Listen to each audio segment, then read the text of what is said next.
শুধরে দিও, খারাপ লাগলে কষ্ট দিও, শুধু ছেড়ে যাওয়ার যন্ত্রণা দিও না। আমি তোমার অভিমান সইতে পারি, রাগ মেনে নিতে পারি, কিন্তু তোমার অনুপস্থিতি তা আমাকে নিঃশেষ করে দেয়। যদি কষ্ট দিতে চাও তবে দাও, কিন্তু এমন ভাবে দিও না যাতে তোমাকে না পেয়েও বাঁচতে হয়। ভালোবাসার মানুষের উপর রাগ করা যায়, অভিমান করা যায়, তাদের সাথে কথা না বলে থাকা যায়, তাদেরকে না দেখেও থাকা যায়, তবে সত্যিকারে ভালোবাসলে তাকে ছাড়া অন্য কাউকে বিয়ে করে সংসার করা যায় না।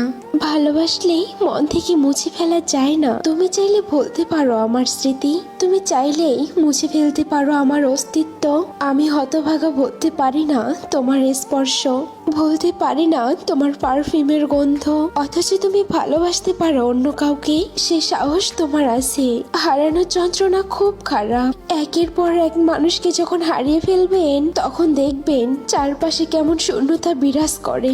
একটা সময় পর মনে পড়বে, দেখতে ইচ্ছে করবে, কথা বলতে মন চাইবে, কিন্তু কিছু করতে পারবে না। আসলে আমরা জানি একবার যারা হারিয়ে যায় তারা আর কখনো ফিরে আসে না। তারপরেও কেন তাদের জন্য এই অপেক্ষা, এক অনন্ত আকুলতা। এই কষ্টের শেষ কবে হবে? আমাকে ঠকিয়ে ভেবো না তুমি সুখে থাকবে। মনে রেখো একটা সময় তুমিও আমার মধ্যে ছটফট করবে, এটা ভেবে যে আমি কার জন্য কাকে হারালাম। সেদিন তুমিও অনুভব করবে হারানোর যন্ত্রণা ঠিক কতটা কষ্টের। ঝগড়ার পর যদি মানুষটা তার ইগো সাইডে রেখে আপনাকে আগে মেসেজ করে সবকিছু ঠিক করার জন্য চেষ্টা করে, তবে বুঝে নিবেন সেই মানুষটা নিজের থেকেও বেশি আপনাকে ভালোবাসে।